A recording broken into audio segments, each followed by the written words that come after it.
Bonjour à tous. Il arrive que vous fassiez un soin avec tout votre cœur, avec toute votre intention, et pourtant il ne se passe rien. Aucun soulagement, aucune transformation, juste un flou, un silence. Et là, le doute s'installe. Est-ce que j'ai mal fait? Est-ce que ça ne marche pas? Est-ce que je suis vraiment légitime? Ce que je vais vous partager ici n'est pas un mode d'emploi. C'est une contemplation, une manière d'approcher l'acte de soin avec plus de silence, plus de nuances et plus de profondeur. Parce qu'en réalité, ce que vous croyez être un échec ne l'est pas toujours. Ce n'est pas parce que vous ne voyez pas de résultat immédiat qu'il ne s'est rien passé. L'énergie agit parfois dans des couches subtiles que ni vous ni la personne ne pouvez percevoir tout de suite. Un soin peut agir avec un temps de latence, dans le rêve ou la nuit, dans une libération émotionnelle retardée qui va se produire dans les heures ou les jours qui suivent, ou simplement en initiant une transformation intérieure qui n'est pas visible à l'œil nu.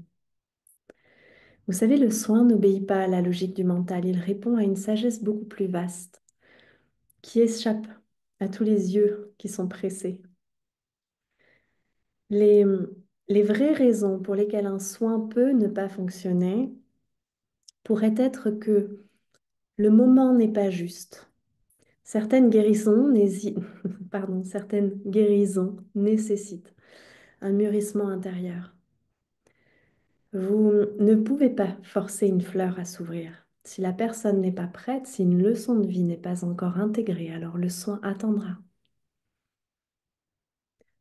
Ensuite, il y a les personnes qui n'ont pas réellement demandé. Il y a une différence entre dire oui, vous savez, avec la bouche et dire oui avec son âme. Si le consentement n'est pas aligné profondément, alors le soin glisse comme une goutte d'eau sur une vitre. Et si vous-même n'étiez pas aligné au moment du soin, si vous étiez fatigué, si vous aviez une agitation mentale, des émotions de surface, même avec toute la bonne volonté du monde, un soin transmis depuis un lieu instable sera flou dans son action. Ensuite, il peut arriver également que vous vouliez obtenir un résultat. Le soin devient alors un effort, une tension et l'énergie ne peut pas circuler dans la tension. Parfois, il arrive également que le soin ne correspondait pas aux vrais besoins. On peut viser le symptôme visible alors que la racine est ailleurs. Un soin mal orienté, c'est comme une clé qu'on essaie de rentrer à tout prix dans la mauvaise serrure. Et enfin, parfois, vous vous êtes oublié durant le soin. Vous avez voulu porter, prendre sur vous, vous mettre à la place de l'autre et ces gestes qui peuvent sembler généreux ne permettent pas à l'autre de rencontrer sa propre force. Ce que vous pouvez retenir de tout ça, c'est qu'un soin énergétique n'est pas une performance, c'est un acte de foi, un acte de dépouillement et d'écoute.